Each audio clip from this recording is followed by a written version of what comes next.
중요한 질문을 드립니다. 하나님께서는 인간을 구원하는 과정과 시간표를 보여주시는 두 가지 제도를 주셨습니다. 이 두 가지 제도가 무엇일까요? 성소와 절기입니다. 성소와 절기가 깊이 연결되어 있습니다. 성소에는 하나님께서 죄인을 구원하는 과정이 나타나 있고 그것이 절기와 맞물려서 돌아가고 있는 것입니다. 오늘 말씀의 주제가 바로 이것입니다. 성소와 절기가 어떻게 맞물려서 구원을 이루는지 말이죠.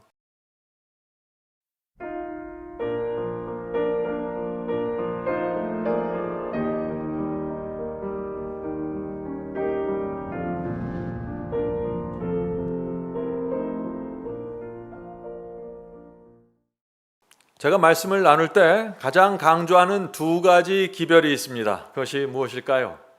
그것은 성소와 늦은 비입니다. 성도 여러분, 이 성소에 나타난 이 복음과 구원의 도를 정확하게 이해하고 정확하게 경험해야만 늦은 비를 위해서 준비할 수 있는 것입니다. 성소를 정확하게 보지 못하면 새로운 이설이 나타날 때마다 여기서 이런 소리 저기서 저런 소리 들릴 때마다 혼돈하고 흔들리게 될 것입니다. 이 성소에 나타난 진리가 저희를 보호하는 것입니다. 그래서 이번 기회에 제가 성소 연구 시리즈를 준비하게 된 것입니다. 성도 여러분, 구약시대 4,000년 동안 에덴 동산부터 4,000년 동안 하나님께서 동물의 희생제도와 성소를 통해서 인류를 구원하셨습니다. 구약시대만 성소를 통해서 하나님께서 사람을 구원하셨을까요? 그렇지 않죠. 예수께서 무덤에서 부활하시고 하늘로 올라가셔서 어디로 가셨습니까? 하늘 성소로 들어가신 것입니다. 그것이 히브리서의 이야기입니다. 히브리서에는 하늘 성소에서 대제사장으로 사역하시는 그리스도의 봉사로 가득 채워져 있는 것입니다.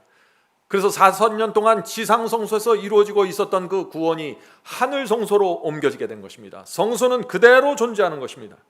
성도 여러분, 이 성소는 인간의 구원과 심판을 보여주는 하나님의 청사진입니다. 하나님께서 어떻게 우리를 구원하시고 어떻게 용서하시고 어떻게 중보하시고 어떻게 심판하는지 이 전체 모습이 성소에 나타나 있는 것입니다. 그러므로 이 기독교에 존재하는 모든 구원론들을 이 성소에 집어넣고 확인해 보면은 무엇이 진짜이고 무엇이 문제가 있는지 알 수 있게 되는 것입니다. 성소에서 입증되지 않는 구원론은 가짜입니다. 성도 여러분, 잊지 마시기 바랍니다. 구약시대 4,000년 동안 하나님께서 성소 제도를 통해서 죄를 해결하셨습니다. 용서하시고 구원하셨습니다. 그렇다면 신약시대에는 또 다른 새로운 방법으로 우리를 구원하실까요? 그렇지 않다는 것입니다. 하나님께서 성소의 시스템과 충돌되는 또 다른 방법으로 구원하지 않으신다는 것입니다. 하나님께서는 어제와 오늘과 내일이 항상 같습니다. 그림자도 없는 분입니다. 하나의 방법으로 세상 끝까지 가는 것입니다. 물론 그리스도께서 피를 흘리고 돌아가셨기 때문에 더 이상 동물의 피가 흘려질 필요는 없죠. 그래서 신약시대는 그리스도의 피로 구원받는 것입니다. 성소는 여전히 존재하는 것입니다. 그 성소가 하늘에 있는 것입니다. 자, 오늘은 성소의 서론이기 때문에 기본적인 것들을 정리하도록 하겠습니다. 성소 여러분, 성소 제도가 언제 시작되었죠? 어디서 시작되었죠? 에덴 동산에서 시작됐습니다. 에덴 동산에서 죄가 시작되었을 때 성소가 시작된 것입니다. 하나님께서는 이 죄를 범한 아담과 하와에게 가죽옷을 입히는 장면이 나오죠. 그것이 성소의 시작입니다. 창세기 3장 21절입니다. 창세기 3장 21절. 여호와 하나님이 아담과 그 아내를 위하여 가죽옷을 지어 입히시느니라. 이것은 놀라운 장면입니다. 죄를 범한 사람들에게 가죽옷을 입힌다는 것이 무슨 뜻일까요? 동물이 피를 흘리고 죽었다는 것입니다. 왜 동물이 죽었을까요? 하나님께서 이 동물의 죽음과 피를 통해서 아담에게 구원의 계획을 발표하는 것입니다.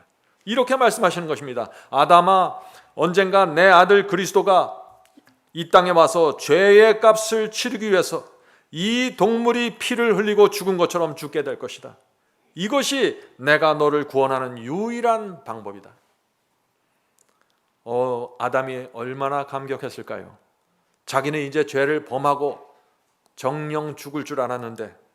나를 살리기 위해서 하나님의 아들이 죽는다는 복음을 듣게 된 것입니다. 아담이 얼마나 감격했을까요? 이 복음을 알게 된 아담이 자신의 아내에게 놀라운 이름을 그래서 붙여주게 되는 것입니다. 창세기 3장 20절이죠. 창세기 3장 20절입니다. 아담이 그 아내를 하와라 이름하였으니 그는 모든 산자의 어미가 됩니다. 자, 하와라는 이름의 뜻이 뭐예요? 산자의 어미입니다. 하와는 죄를 범했습니다. 죽어야 했습니다. 소망이 없었습니다. 그런데 하나님께서 이 동물의 희생제도, 성소제도를 통해서 살 수 있다는 소망을 주신 것입니다. 그래서 아담이 자신의 아내에게 죽은 자의 어미가 아니라 산자의 어미라는 이름을 주었다는 것입니다. 성도 여러분, 이 성소는 시대에 따라서 형태가 변화되어 갑니다. 그러나 그 역할과 기능은 시대와 상관없이 동일한 것입니다. 자, 첫 번째 원시 성소였습니다. 첫 번째 원시 성소는 아담 때부터 노아 때까지 가는 것입니다. 두 번째 제단 성소입니다. 제단 성소는 노아 때부터 모세 때까지 이어집니다. 단순한 형태의 제단을 쌓아놓고 그 위에 짐승을 죽이고 태운 것입니다. 자, 세 번째 성막 성소입니다. 자, 이 성막 성소는 기원전 1445년에 시작되었습니다. 모세 때 시작됐죠. 시내산에서부터 시작돼서 솔로몬까지 가는 것입니다. 그것이 성막 성소입니다. 이 광야 시내산에서 처음으로 성소의 전체 완전한 모습이 나타나는 것입니다. 자, 그래서 출애굽기 25장 8절과 9절에 이런 말씀이 있는 것입니다. 출애굽기 25장 8절과 9절. 내가 그들 중에 거할 성소를 그들을 시켜. 자, 하나님께서 이스라엘 백성 중에 거하기 위해서 성소를 지으라고 시키는 것입니다. 성소를 그들을 시켜 나를 위하여 짓되 물은 내가 네게 보이는 대로 장막의 식양과 그 기구의 식양, 여기서 식양은 패턴을 말하는 것입니다. 그 패턴을 따라 지을지니라. 하나님께서 모세에게 패턴을 보여주신 것입니다. 내가 너에게 보여준 이 패턴대로 지으라고 말씀하시는 것입니다. 분명합니다. 성소는 모세 마음대로 지은 것이 아닙니다. 모세가 개발해낸 것이 아니에요. 성소는 하나님께서 주신 것입니다. 정확한 모양과 패턴을 주시면서 네가 이렇게 지으라고 명령하신 것입니다. 왜 그랬을까요? 이 성소에 하나님의 마음과 하나님의 계획이, 구원의 도가 담겨 있었던 것입니다. 이스라엘 백성에게 하나님께서 커뮤니케이트하기 원하신 것입니다. 무엇을 통해서요? 성소를 통해서. 자, 출애굽기 40장 보겠습니다. 출애굽기 40장 33절부터 35절입니다. 모세가 이같이 역사를 필하더라. 자, 성소를 다 지었다는 것이죠. 그 후에 구름이 회막에 덮이고 여호와의 영광이 성막에 충만하며. 성소가 세워지자 하나님의 영광이 성소 안으로 들어와서 그 안에 가득 채웠다는 것입니다. 하늘의 하나님께서 쉐키나 영광으로 내려오셔서 이 성소 안에서 사람들과 함께 거하게 된 것입니다. 그 당시의 모습을 생각해 보세요. 사람들은 이 하나님은 하늘에 계신 위대한 신인 줄 알았는데 그 하나님께서 이 지상에 내려오셔서 자신이 거할 집을 짓고 성소를 짓고 그 안에 거하시면서 이스라엘 백성들을 구원하시겠다고 결정하신 것입니다. 그것이 성소입니다. 성소를 쉽게 생각하면 안 됩니다, 여러분. 우주를 지배하는 하나님께서 인간의 죄를 용서하고 구원하기 위해서 성소를 주시면서 내가 성소를 통해서 너희의 죄를 용서하고 구원하겠다고 결정하신 것입니다. 우리가 이것을 이해해야 될까요? 반드시 이해해야 하는 것입니다. 성소를 쉽게 생각하고 쉽게 넘어가 버리면 구원을 크게 오해하게 되는 것입니다. 자, 이스라엘 백성이 이제 광야에서 이 성소를 짓고 광야 40년을 돌다가 가나안 땅에 들어가게 되었습니다. 거기서 하나님께서 새로운 성소, 건축하는 양식의 성소를 주신 것입니다. 왜요? 이제 더 이상 광야를 돌아다닐 필요가 없는 것이죠. 이것이 네 번째 성소입니다. 네 번째 성소는 기원전 960년에 세워졌습니다. 이것은 솔로몬 성전입니다. 솔로몬 때부터 바벨론이 예루살렘 성전을 침공해서 무너뜨릴 때까지, 그때가 솔로몬 성전의 시대입니다. 가장 호화로운 성전입니다. 역대하 7장 1절 2절 보겠습니다. 역대하 7장 1절 2절. 솔로몬이 기도를 마침에 불이 하늘로부터 내려와서, 자, 솔로몬이 성전을 지우고 나서 불이 하늘로부터 내려와서 그 번제물과 제물들을 사르고 여호와의 영광이 그 전에 가득하니, 자, 솔로몬 성소에도 하나님의 쉐키나 영광으로 가득 차게 되었다는 것이죠. 제사장이 그 전에 능히 들어가지 못하고, 성도 여러분, 이것을 알아야 됩니다. 하나님의 영광이 임하지 않는 성소는 아무 의미가 없습니다.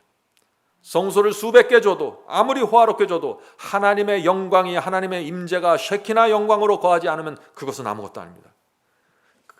왜냐하면 하나님께서 영광으로 임해야만 그 성소 안에서 죄가 용서되고 구원이 이루어지기 때문입니다.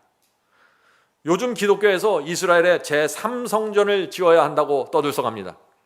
그 성전에도 하나님께서 반드시 쉐키나 영광으로 임해야 하는 것입니다. 만약 쉐키나 영광이 임하지 않으면 그 성전은 제3성전도 아무런 의미가 없는 것입니다.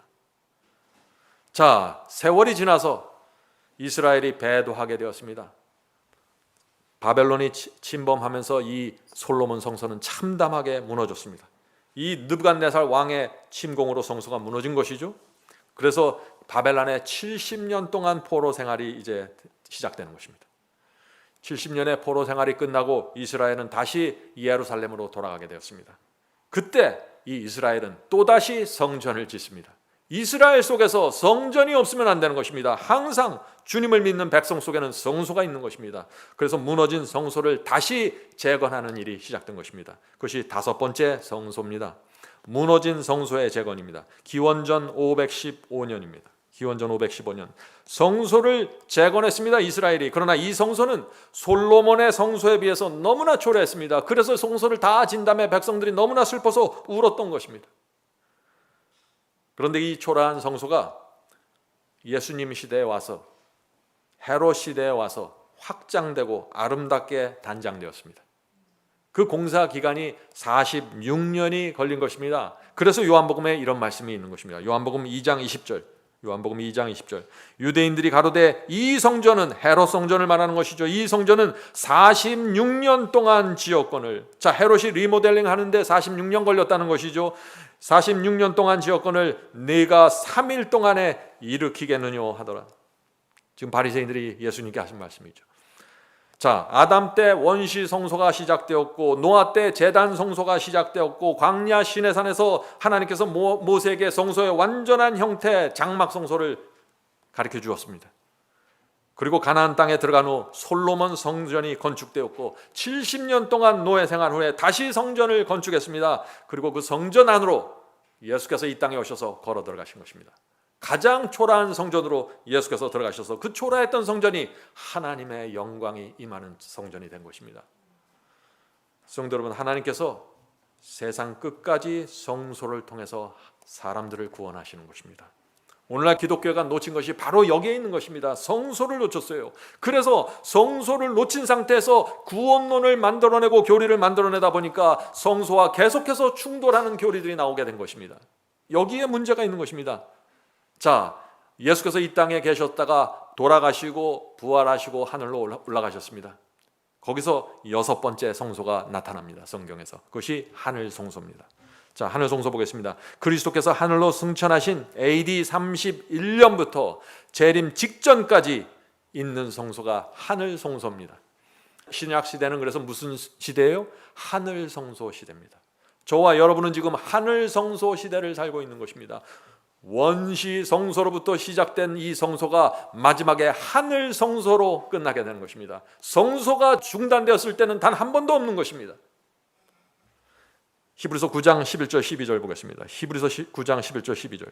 그리스도께서 장래 좋은 일의 제사장으로 오사 손으로 짓지 아니한, 자, 손으로 짓지 않는 하늘 성소를 말하는 것이죠. 손으로 짓지 아니한 더 크고 완전한 장막으로 말미암아 염소와 송아지의 피로 아니하고 오직 자기 피로 영원한 속죄를 이루사 단번에 성소에 들어가셨느니라.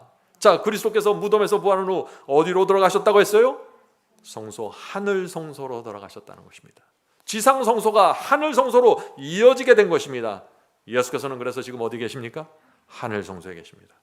더 이상 이스라엘의 지상 성소는 필요 없는 것입니다. 왜요? 하늘의 성소가 있기 때문이죠. 자, 이제 제가 질문 드립니다.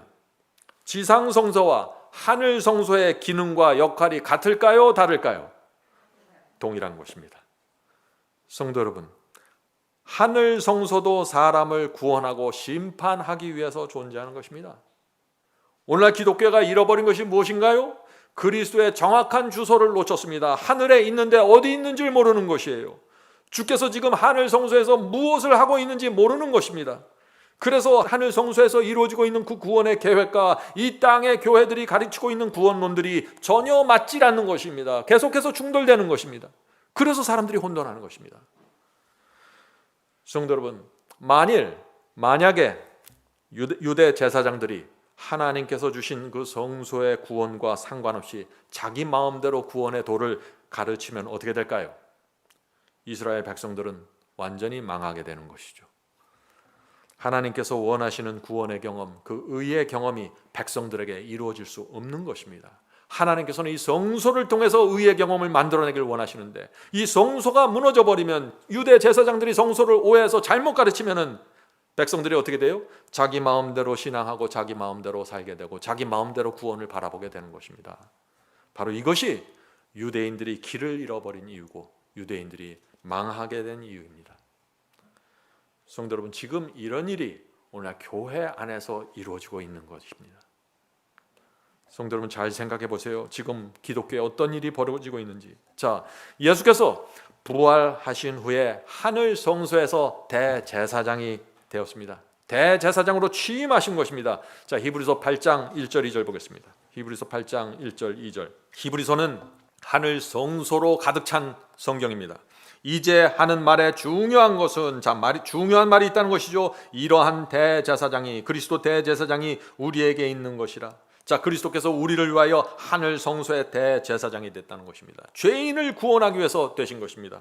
그가 하늘에서 위엄의 보좌 우편에 앉으셨으니 성소와 참 장막에 부리는 자라. 이 장막은 하늘 성소를 말하는 것이죠. 이 장막은 주께서 베푸신 것이요 사람이 한 것이 아니라. 자, 하늘에 성소가 있는 것입니다. 예수께서 거기 대제사장으로 지금 계신 것입니다. 히브리서 8장 5절입니다. 히브리서 8장 5절. 저희가 섬기는 것은, 유대인들이 구약시대에 섬겼던 성소는 하늘에 있는 성소의 모형과, 하늘 성소의 모형이라고 했어요. 모형이 뭐냐면 카피예요. 복사본이라는 것입니다. 성소의 모양과 그림자라. 자, 구약시대의 성소는 하늘 성소의 복사본이고 그림자라는 것입니다. 무슨 뜻인가요? 원형이 있어야 복사도 있고 원형이 있어야 그림자도 있는 건 아니에요. 하늘 성소가 원형이고 이 땅에 있는 성소가 그림자였다는 것입니다. 가피였다는 것입니다. 자, 계속해서 읽겠습니다. 하늘에 있는 성소의 모형과 그림자라. 모세가 장막을 지으려 할 때 지시하심을 어둠과 같으니 가라사대 삶과 모든 것을 산에서, 시내 산에서 내게 보이던 본을 쫓아 지으라 하셨느니라. 분명하죠? 원형은 하늘 성소입니다. 지상 성소는 모형과 그림자입니다. 자, 이것이 무슨 뜻인가요? 원형은 하늘 성소이고 이 지상 성소는 모형과 그림자. 이것이 무슨 뜻일까요? 두 가지 의미가 있습니다. 첫 번째 의미는 지상 성소를 주신 이유는 사람들에게 하늘 성소에서 이루어지는 구원과 심판을 보여주고 이해시키고 경험케 하기 위해서 주셨다는 것입니다. 그래서 하늘 성소는 원형이고 이 땅에 있는 것은 모형과 그림자라고 말하는 것입니다. 두 번째 의미는 성소는 하늘 성소를 아주 작은 사이즈로 만든 모형이라는 것입니다. 자, 예를 들어보죠. 우리가 신도시를 개발할 때 시청에 가면 무엇이 있나요? 그 신도시 전체를 한눈에 볼 수 있게 압축한 모형도가 있죠? 그 모형도는 실제 도시에 비하면 아주 작은 것입니다. 그렇죠? 네, 마찬가지입니다. 하늘 성소와 지상 성소의 관계가 그런 것입니다. 하늘 성소는 상상할 수 없는 엄청난 크기입니다. 하늘 성소에서는 삼위 하나님께서 계시고 천사들이 다 계신 것입니다. 천천만만의 천사들이 다 성소 안에 계신 것입니다. 얼마나 클까요? 하늘 성소에서 삼위 하나님과 천사들이 구원을 이루는 것입니다. 그럴 때 지상에서 그의 합당한 칭의와 성화의 경험을 해야 된다는 것입니다. 성소에 맞춰서 말이죠. 내 맘대로의 경험이 아니에요. 성소에, 하늘 성소에서 이루어진 그 봉사 사역에 맞춰서 이 땅에서 성도들의 마음속에서 의의 경험이 같이 이루어져야 한다는 것입니다. 그것이 원형과 모형의 이야기입니다. 그래서 바울은 우리 몸도 성소라고 한 것입니다.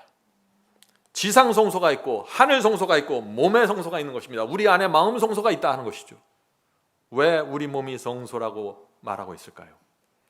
우리의 의의 경험이 우리 속에서 이루어져야 하기 때문입니다. 하늘에서 그리스도께서 중보하시고 봉사하실 때, 심판하실 때 우리 속에서 그와 함께 그와 비례해서 의의 경험이 이루어지고 따라가야 하기 때문입니다. 그래서 우리 몸도 우리 마음도 성소라고 말하고 있는 것이에요. 성도 여러분, 근데 아무 몸이나 성소가 될 수 있을까요? 아닙니다. 바울은 분명하게 얘기합니다. 고린도전서 6장 19절 20절입니다. 고린도전서 6장 19절 20절. 너희 몸은 너희가 하나님께로 받은 바 너희 가운데 계신 성령의 전인 줄 알지 못하느냐. 너희는 너희 것이 아니라 값으로 산 것이 되었으니 그런즉 너희 몸으로 하나님께 영광을 돌리라. 자, 바울은 너희 몸은 성소라고 했습니다. 자, 그런데 우리의 몸이 언제 성소가 될까요? 태어나면 바로 성소가 됩니까? 아니에요. 우리 안에 성령께서 거하실 때 성소가 되는 것입니다. 우리가 죄를 고집하고 성령의 호소를 거절하면 어떻게 될까요? 성령께서 우리 속에 거하실 수 없는 것입니다. 성령께서 거하실 수 없는 성소가 되어버리는 것입니다. 성도 여러분, 우리 몸이 언제 성소가 될까요? 진심으로 회개할 때 성소가 됩니다. 진리를 어린아이와 같이 단순한 마음으로 받아들일 때 성소가 되는 것입니다. 우리가 회개하고 거듭날 때 성소가 되는 것입니다. 영혼의 성전에서 죄가 사라질 때, 성령께서 우리 마음을 지배하실 때 우리 몸이 성소가 되는 것입니다.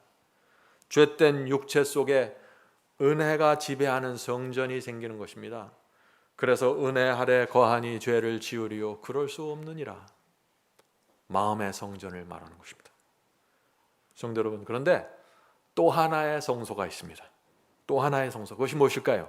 교회 성소입니다. 교회도 성소입니다. 자, 아무 교회나 성소가 될 수 있을까요? 아닙니다. 교회에서 성도들이 진리를 깨닫고 거듭나고 성화되는 경험이 이루어져야 교회 성소가 되는 것입니다. 자, 에베소 2장 19절 22절입니다. 2장 19절 22절. 그러므로 이제부터 너희도 외인도 아니고 손님도 아니요 오직 성도들과 동일한 시민이요 하나님의 가족이라. 너희는 사도들과 선지자들의 터 위에 세우심을 입은 자라. 무슨 뜻인가요? 사도들과 선지자들이 세운 그 진리의 터 위에 세워진 교회, 터 위에 세워진 성도들이 교회이고 성소라는 것입니다. 계속해서 읽어보죠. 그리스도 예수께서 친히 모퉁이 돌이 되셨느니라. 자, 예수께서 모퉁이 돌이 되어야만 성소가 되는 것입니다. 교회가 되는 것입니다. 그의 안에서 건물마다 서로 연결하여 주 안에서 성소가 되어가고. 자, 사도들이 세운 진리의 터에 굳게 서 있는 성도들이 서로 연결되어서 성소로 지어져 간다는 것입니다. 자, 이런 성소 안에 하나님께서 거하신다는 것입니다. 계속해서 읽겠습니다. 너희도 성령 안에서 하나님의 거하실 처소가 되기 위하여 예수 안에서 함께 지어져 가느니라. 성도 여러분, 여러분들은 이 교회에 나오셨습니까? 이제부터 지어져 가야 되는 것입니다. 그 자리에 가만히 계시면 안 돼요. 지어져 가는 경험이 있어야 됩니다. 성장하고 자라면서 성화의 경험으로 들어가야 된다는 것입니다. 그래야만 그 교회가 성소가 될 수 있다는 것입니다. 성도 여러분, 무엇이 교회입니까? 사도들이 가르친 진리의 터에 성도들이 서로 사랑으로 연결돼야만 그 교회가 성소가 될 수 있는 것입니다. 진리의 터에 서 있는데 성도들이 서로 다투고 시기하고 질투하고 무너져 있으면 어떻게 될까요? 성도들이 하나로 연결되지 않으면 어떻게 될까요? 성소가 될 수 없는 것입니다. 왜요? 하나님께서, 성령께서 그 안에 거하실 수 없기 때문이죠. 교회 건물은 세워져 있어요. 의자들은 많습니다. 그런데 하나님께서 없어요. 교회가 아니라는 것입니다. 다시 정리합니다. 우리 몸이 성소가 되는 조건이 뭐예요? 우리 안에 성령께서 거하셔야 됩니다. 교회가 성소가 되는 조건이 무엇입니까? 성도들이, 사도들이 세운 그 원래의 진리 위에 정확하게 서 있어서 사랑으로 연합해야 되는 것입니다. 저는 이 교회가 그렇게 되길 간절히 원합니다. 예수께서 모퉁이 돌이 되시고 하나님께서 거하는 성소 말이죠. 이 교회 안에서 그래서 그렇게 될 때 성도들이 구원을 받는 놀라운 역사가 일어나게 되는 것입니다.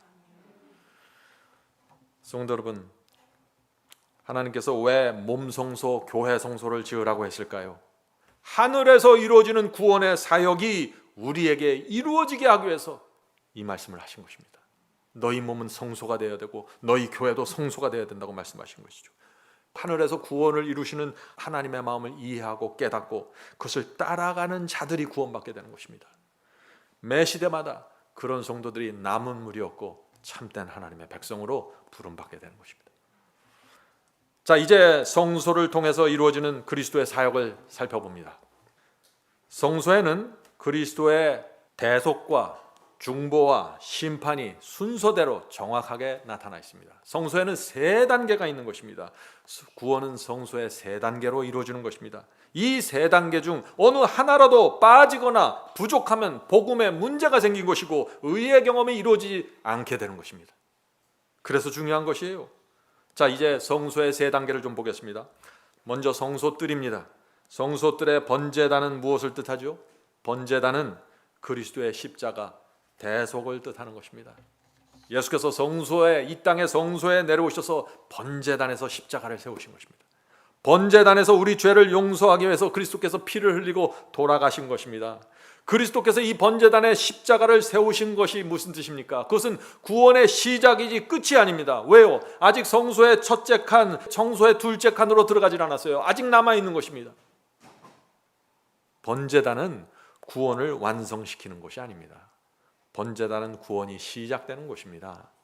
그래서 오늘 많은 사람들이 번제단, 이 십자가에서 구원이 완성되었다 하는 것은 왜 그래요? 그 말을 하는 이유가 뭐예요? 성소를 모르는 것입니다. 이 성소의 세 단계를 놓쳐버린 것입니다.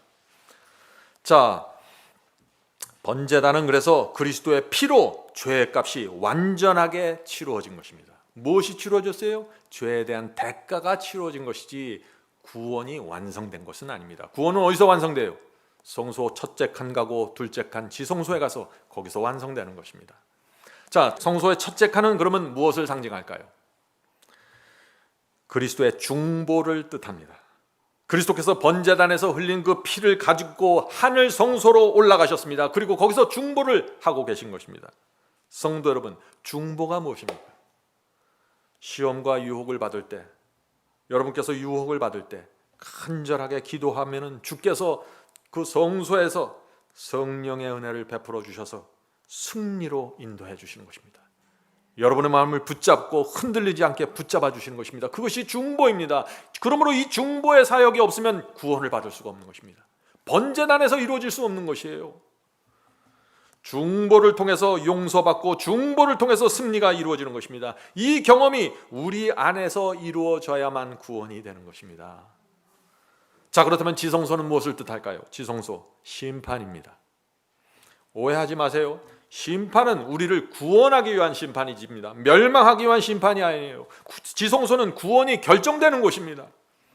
그리스도의 중보와 성령의 은혜를 통해서 우리를 알곡으로 성장시키는 것이 심판입니다. 성령께서 우리의 부족함을 알려주시고 모난 성품을 깎아내서 그리스도의 신부로 준비시키는 것이 심판입니다. 그래서 이 심판이 끝날 때 우리는 그리스도의 아내가 될 준비가 되는 것입니다. 그때 예수께서 재림하시는 것입니다. 혼인 예식을 하는 것입니다. 자, 이제 중요한 질문을 드립니다. 하나님께서는 인간을 구원하는 과정과 시간표를 보여주시는 두 가지 제도를 주셨습니다. 몇 가지 제도요? 두 가지 제도를 주셨습니다. 이 두 가지 제도가 무엇일까요? 성소와 절기입니다.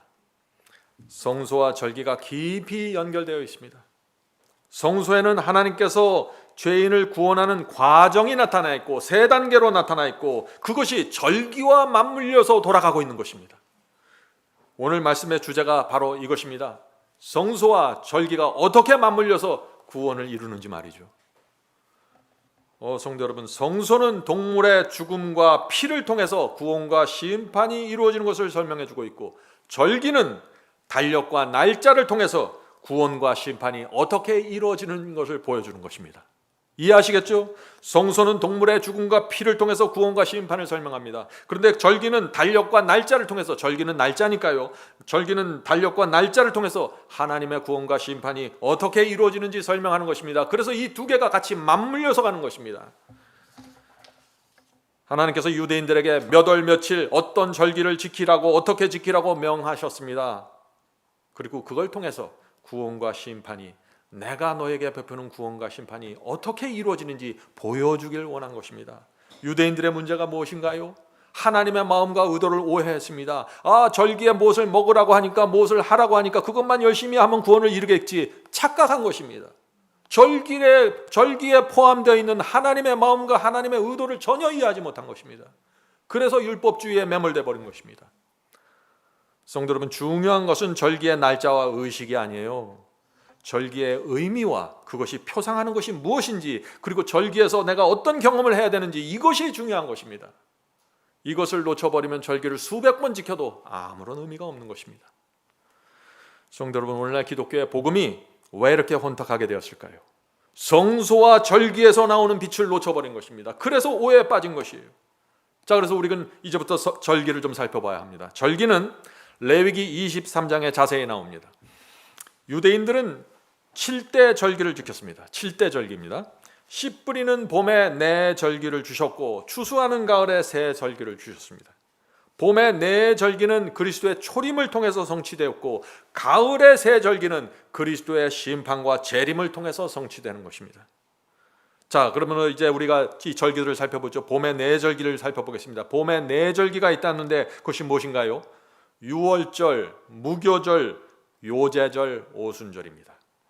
또 가을에 세 절기가 있죠. 무엇입니까? 나팔절, 대속제일, 장막절입니다. 그래서 봄의 네 절기, 가을의 세 절기, 이 일곱 절기를 통해서 하나님께서 당신의 구원과 심판이 어떻게 이루어지는지 이스라엘 백성들에게 계속해서 교육시킨 것입니다. 성도 여러분, 이 일곱 절기가 성소와 깊이 연결되어 있습니다. 이 절기와 성소가 어떻게 연결되어 있는 것을 우리가 들여다보면은 하나님의 사랑과 지혜와 그 세밀함에 우리가 무릎을 꿇게 되는 것입니다. 자, 이제 봄절기를 살펴보겠습니다. 봄절기의 시작은 유월절입니다. 유월절부터 시작됩니다. 유월절이 되면 유대인들은 항상 정해진 시간에 3시에 어린 양을 죽였습니다. 왜 그렇게 했을까요? 예수께서 유월절 어린 양으로 돌아가시는 것을 예표하기 위해서 정확한 시간에 맞춰서 양을 죽인 것입니다. 자, 그래서 고린도전서에 이런 말씀이 있는 것입니다. 고린도전서 5장 7절입니다. 우리의 유월절 양 곧 그리스도께서 희생이 되으셨느니라. 예수께서는 이 유월절인 금요일 오후 3시가 되자 십자가에 운명하셨습니다. 인류를 위한 대속이 이루어진 것입니다. 언제요? 유월절에 말이죠. 하나님께서 표상으로 주신 유월절이 정확하게 성취된 것입니다. 성도 여러분, 제가 성소와 절기가 서로 맞물려 있다고 했죠? 예수께서 이 유월절 어린 양이 되셔서 십자가에 돌아가셨을 때, 그렇다면 이 성소에서 동시에 무엇이 이루어진 것입니까? 성소와 절기는 맞물린다고 했으니까 번제단에서, 성소의 번제단에서 대속이 이루어진 것입니다.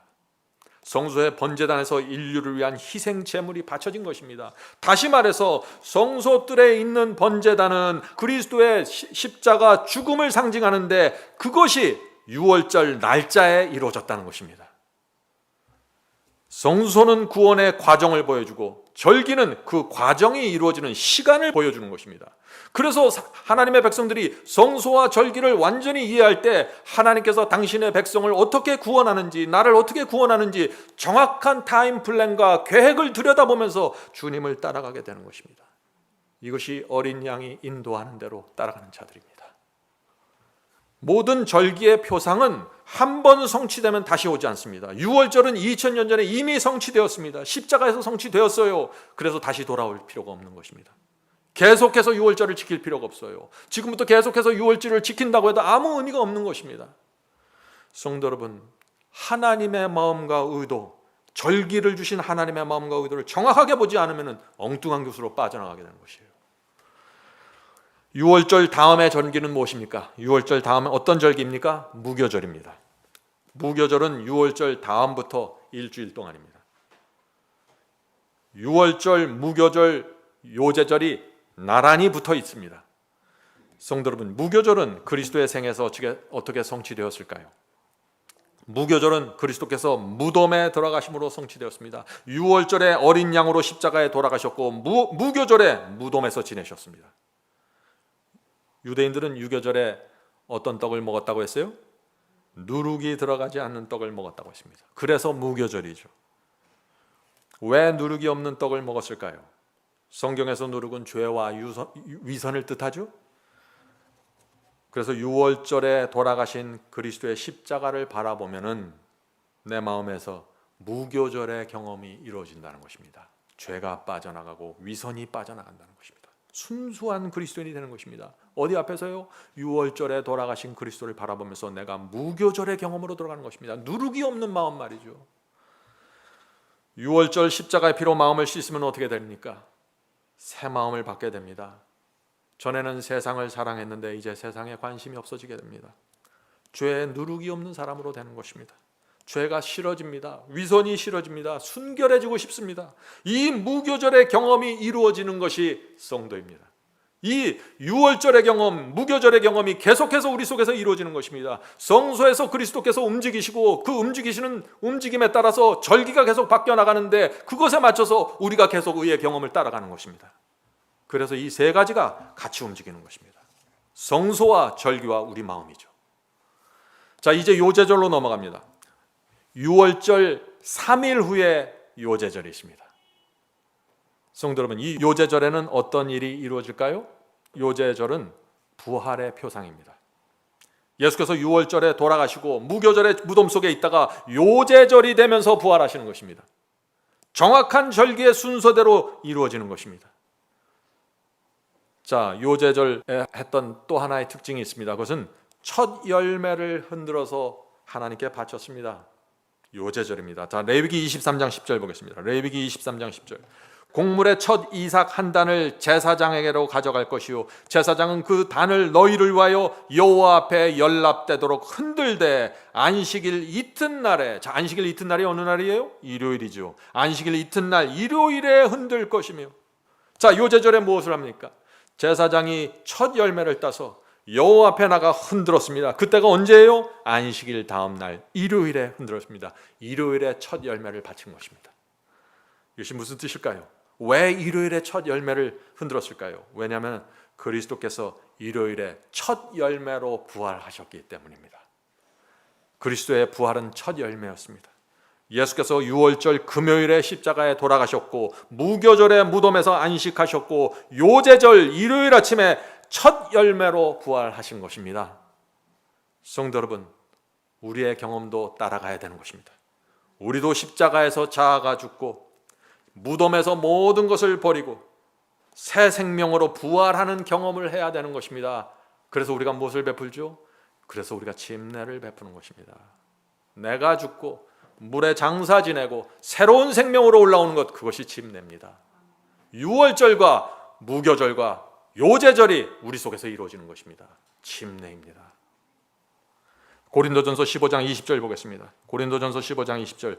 그러나 이제 그리스도께서 죽은 자 가운데서 다시 살아 잠자는 자들의 첫 열매가 되었도다. 그리스도께서 누구를 위한 첫 열매요? 다시 살아 잠자는 자들의 첫 열매. 예수님의 부활은 장차 부활할 의인들의 첫 열매라는 것입니다. 성도 여러분, 첫 열매가 무엇입니까? 첫 열매를 밭에서 거두었다는 것은 장차 저 밭에서 수많은 열매들이 나올 것을 표상하는 것입니다. 그러므로 그리스도의 부활이 첫 열매가 되었다는 것은 장차 수많은 의인들이 부활할 것을 표상하는 것입니다. 의인들이 언제 부활합니까? 예수께서 재림하실 때 무덤에서 수많은 성도들이 부활할 것입니다.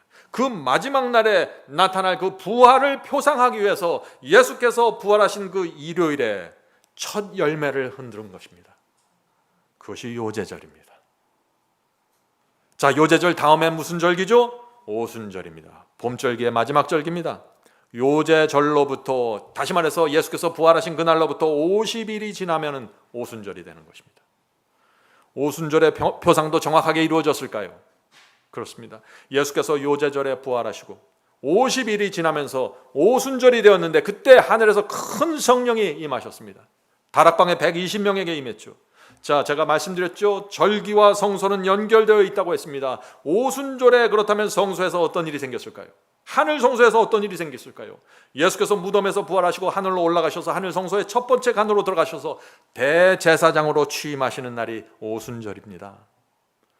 그래서 그것을 기념하기 위해서 성령을 퍼부어 주신 것입니다. 초대교회의 시작입니다. 자, 예수께서 어떻게 하늘 성소의 첫째 칸으로 들어간지 어떻게 알 수 있을까요? 오늘날 어떤 분들은 예수께서 하늘로 올라가셨을 때 둘째 칸 지성소로 들어갔다고 주장하죠. 그럴까요?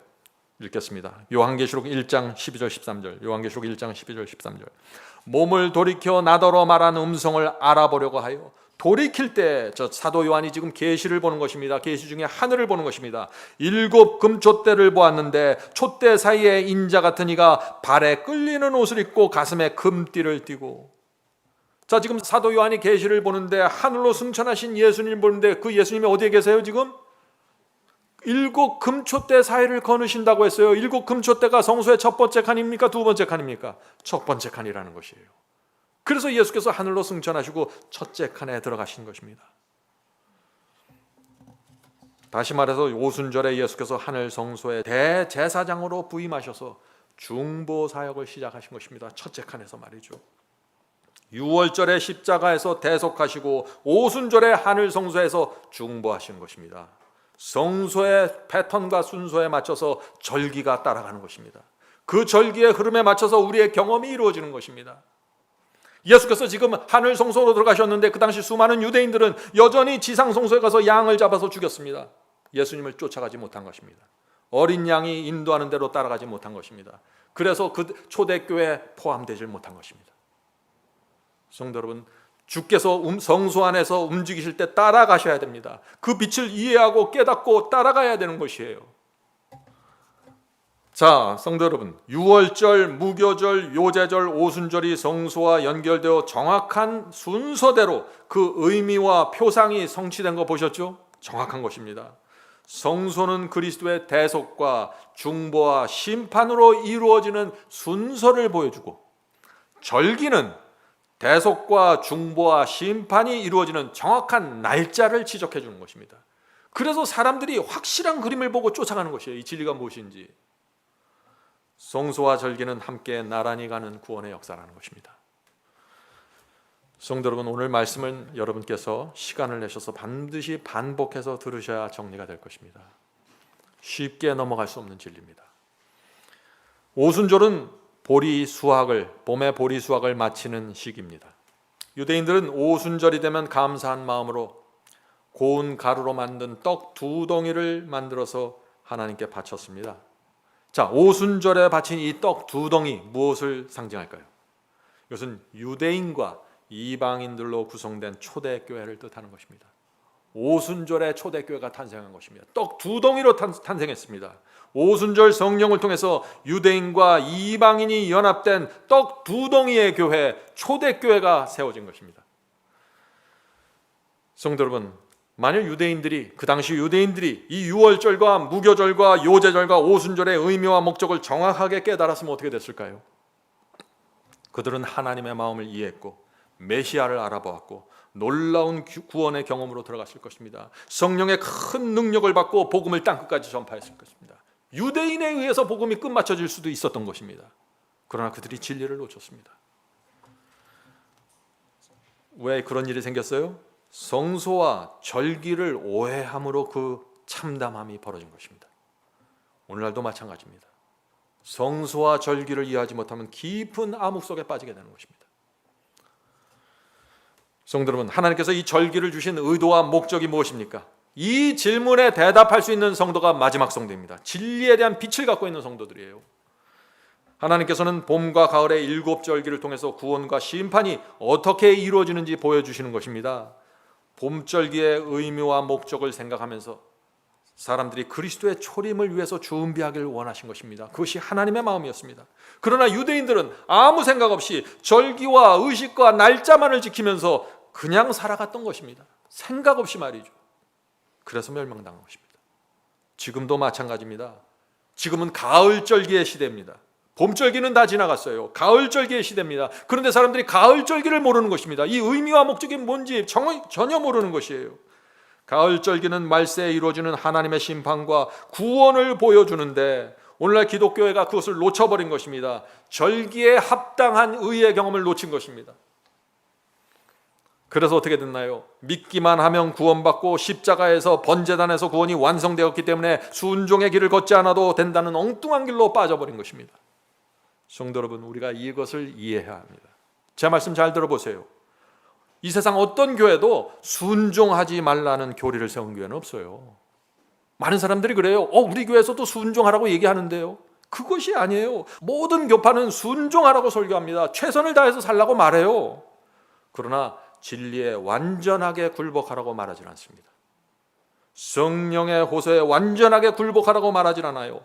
어느 정도 순종하고 어느 정도 죄를 버리면 나머지는 은혜가 덮어준다고 말하는 것입니다. 여기에 문제가 있는 것이에요. 마치 하나님께서 어느 정도 죄와 불순종을 인정해 주는 것처럼 가르치고 있는 것입니다. 거짓 복음입니다. 성도 여러분, 죄는 반드시 버려야 됩니다. 성령께서 이것이 죄라고 알려주실 때 반드시 회개하고 버려야 하는 것입니다. 이 세상 누가 감히 하나님의 말씀과 계명 앞에서 그것을 무시하고 외면하면서 하늘 도성에 들어갈 것을 생각할 수 있을까요? 그럴 수 없는 것입니다. 지금 기독교 전체가 미혹에 걸려 있다는 사실을 이해해야 되는 것이에요. 오순절로 봄절기가 끝났습니다. 그러면 이제 가을 절기가 될 때까지 4개월이라는 긴 시간이 흘러가는 것입니다. 이 기간은 길고 뜨거운 여름입니다. 이 봄절기와 가을절기의 이 긴 기간이 무엇을 상징할까요? 뜨거운 핍박을 받는 중세기 1000년의 종교 암흑 시대입니다. 광야교회 시대입니다. 초대교회가 지나가고 광야교회로 들어가는 것입니다. 중세기 암흑기 동안 성도들이 큰 핍박을 받았는데 그때 그리스도께서 하늘 성소에서 그들의 간절한 기도를 중보하시고 광야교회를 세우시고 인도한 것입니다. 그것이 1260년의 예언 아닙니까? 긴 여름이 그렇게 지나고 곡식을 추수하는 가을이 오는데 그 가을 절기의 첫 번째 절기가 무엇일까요? 그것이 나팔절입니다. 나팔절은 무엇입니까? 이제 곧 대속죄일이 오니까 준비하라고 크게 나팔을 불어서 예고하는 것입니다. 나팔절은 이제 마지막 때가 되었으니 준비하라고 경고하는 나팔절입니다. 그래서 나팔절 다음에는 대속죄일이 오는데 그날에 이스라엘의 온 백성들이 하나님 앞에 나가 심판받는 것입니다. 한 해 동안 살아온 자신의 삶과 생애를 놓고 심판받는 것입니다. 대속죄일의 심판은 성소 어디에서 이루어졌나요? 지성소입니다. 대제사장은 1년 마지막 대속죄일에 지성소에 들어가서 심판에 참여합니다. 자, 이것이 무엇을 표상할까요? 절기와 성소는 같이 가죠. 같이 표상합니다. 하늘 성소의 첫 번째 칸에서 중보하시던 그리스도께서 마지막 때가 되면서 심판을 베풀기 위해서 심판하시기 위해서 지성소로 들어가시는 것입니다. 그리스도께서는 계속해서 하나님께서 계시는 지성소를 향해서 움직이십니다. 성소 뚫러 오셔서 번제단으로 가셔서 첫째 칸으로 가시고 마지막 둘째 칸 지성소까지 가시는 것입니다. 그때 모든 구원의 역사가 마쳐지게 되는 것입니다. 예수께서 성소 안을 이동하실 때마다 우리도 경험으로 참여해야 되는 것입니다. 예수께서 번제단에서 피를 흘리셨을 때 우리도 회개로 참여해야 되는 것입니다. 예수께서 성소 첫째 칸에서 중보하실 때 우리도 나를 부인하고 십자가를 지는 성화로 참석해야 되는 것입니다.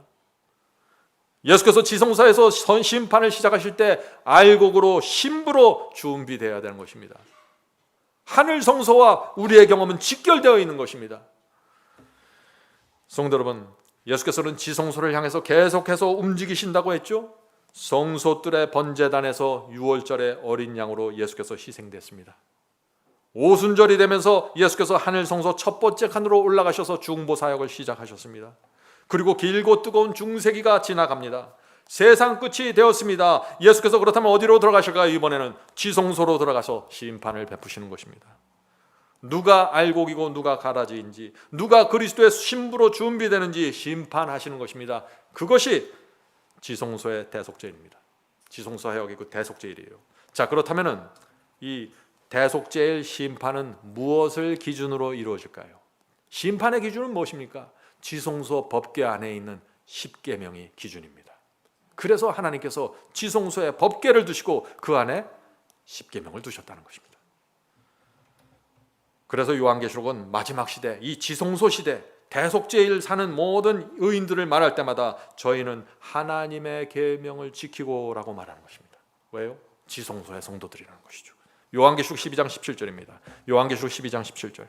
용이 여자에게 분노하여 돌아가서, 자, 마지막 시대입니다. 사탄이 성도들을 공격하는 마지막 시대 모습이죠. 용이 여자에게 분노하여 돌아가서 그 여자의 남은 자손 곧 하나님의 계명을 지키며 예수 증거를 가진 자들로 더불어 싸우려고 바다 모래 위에 섰더라. 자, 마지막 시대 여자의 남은 자손이 누구예요?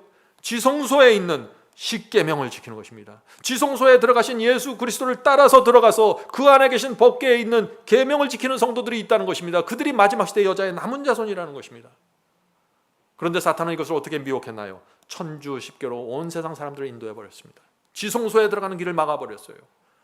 구원은 번제단에서 십자가에서 완성되었기 때문에 성소에 들어갈 필요가 없어지게 된 것입니다. 사람들은 성소를 몰라요. 지성소에서 무엇이 이루어지는지 모르는 것입니다. 그래서 성도 여러분, 성소는 예수께서 인류를 구원하기 위해서 움직이는 이동 경로를 보여줍니다. 무엇을 보여줘요? 이동 경로입니다. 예수께서 성소에서 움직이실 때 우리의 신앙이 따라가야 되는 것입니다. 성소는 예수께서 번제단에서 성소 첫째간으로 그리고 지성소로 이동하시는 모습을 성소가 보여줍니다. 그리고 절기는 이동하시는 날짜를 보여주면서 우리의 경험이 어떠해야 될지 또한 보여주는 것입니다.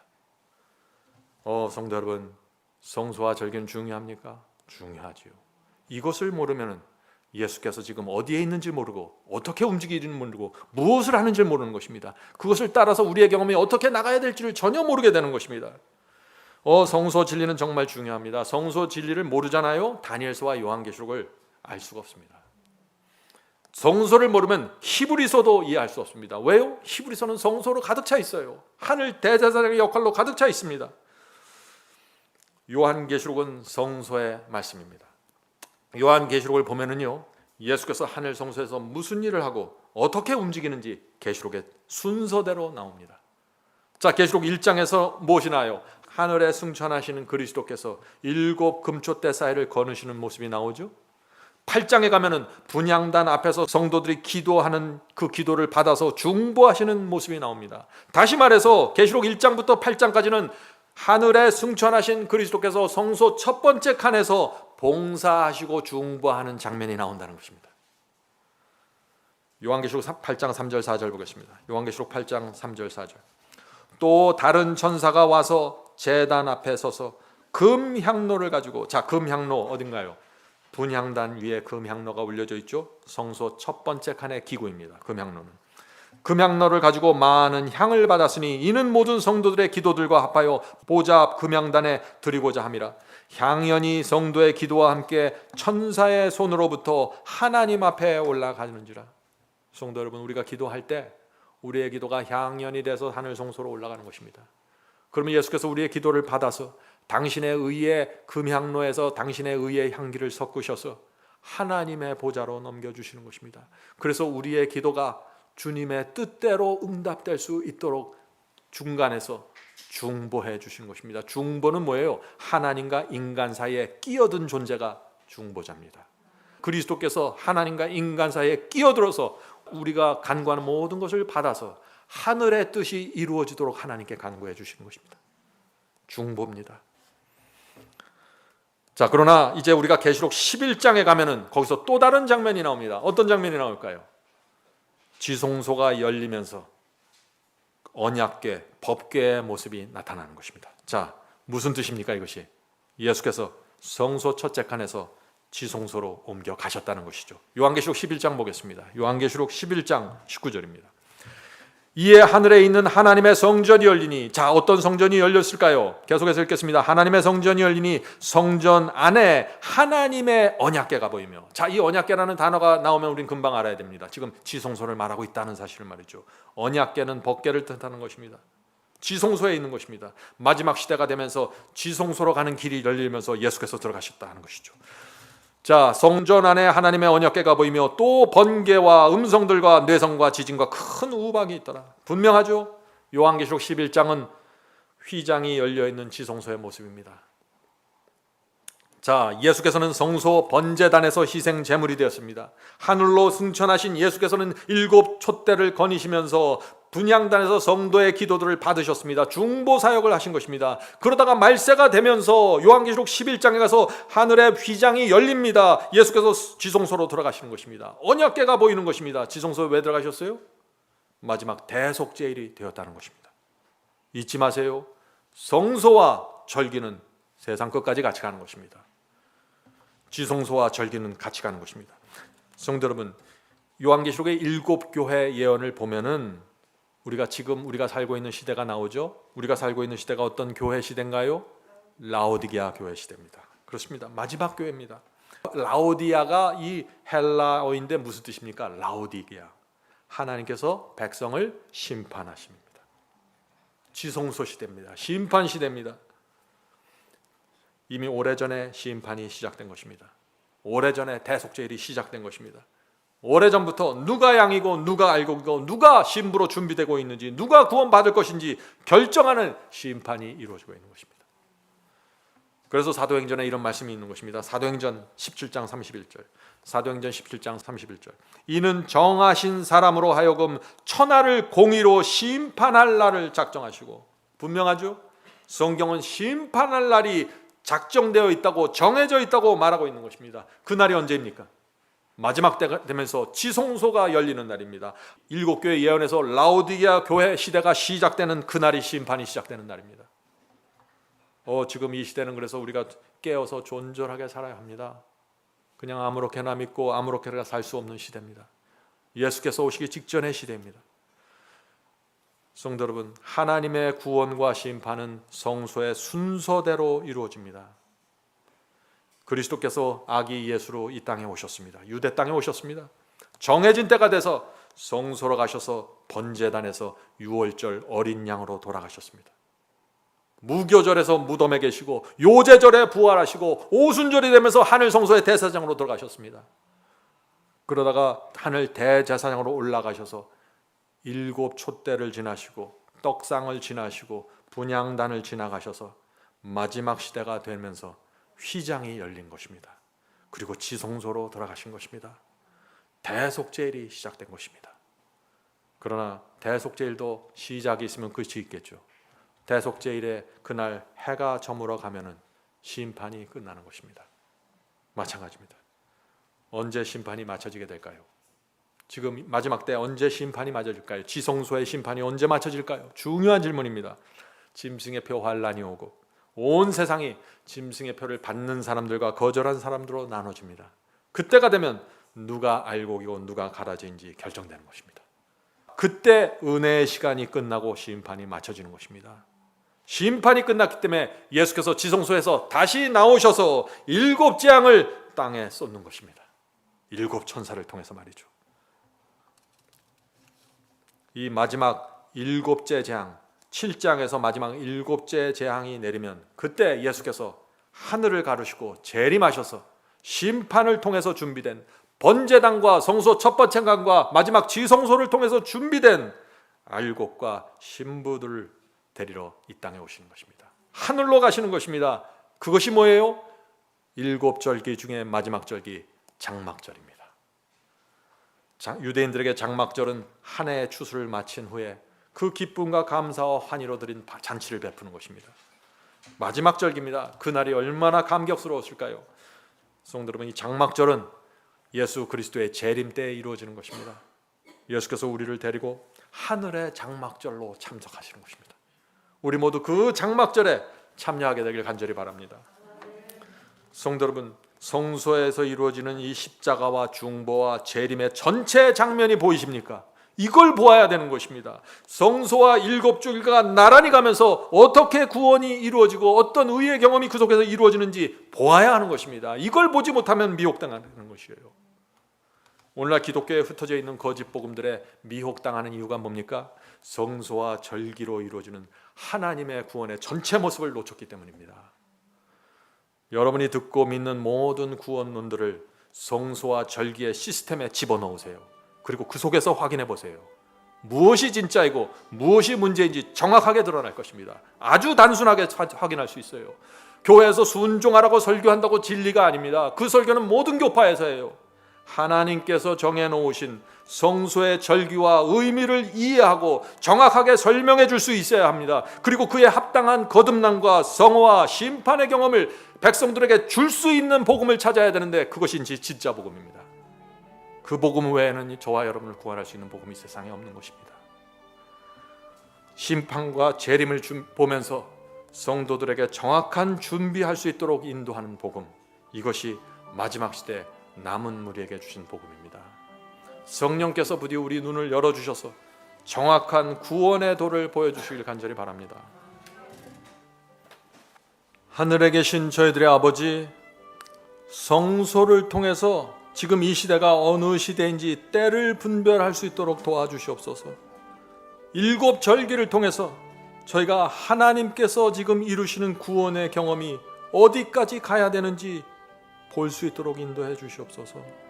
하늘에 계신 아버지, 하늘 성소에서 이루어지는 그 구원의 역사가 저희 마음속에서 이루어질 수 있도록 도와주시옵소서. 하나님께서 일곱 절기를 주시면서 나눠주시는 그 구원의 의도와 계획이 우리 마음속에서 이루어질 수 있도록 도와주시옵소서.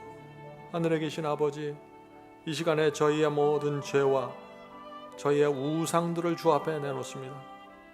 저희 마음속에 성령을 보내주셔서 참된 의의 경험으로 인도해 주시옵소서. 어린아이와 같은 단순한 믿음으로 주님을 따라갈 수 있도록 허용해 주시옵소서. 새 마음을 주셔서 죄를 미워하고 의를 사모하게 도와주시옵소서. 하늘에 계신 아버지, 이 하나님의 마지막 시대의 말씀을 붙잡고 이곳에 모여있는 성도들이 하나님의 눈에 보실 때 성소로 세워질 수 있도록 도와주시옵소서. 하늘에 계신 아버지, 이제 저희 남은 생애 동안 주님을 따라가길 원합니다. 주님을 사랑하고 주께 주신 말씀과 진리대로 살기를 원합니다. 날마다 성령을 보내주셔서 저희를 인도해 주시옵소서. 예수님의 이름으로 간절히 기도드립니다. 아멘.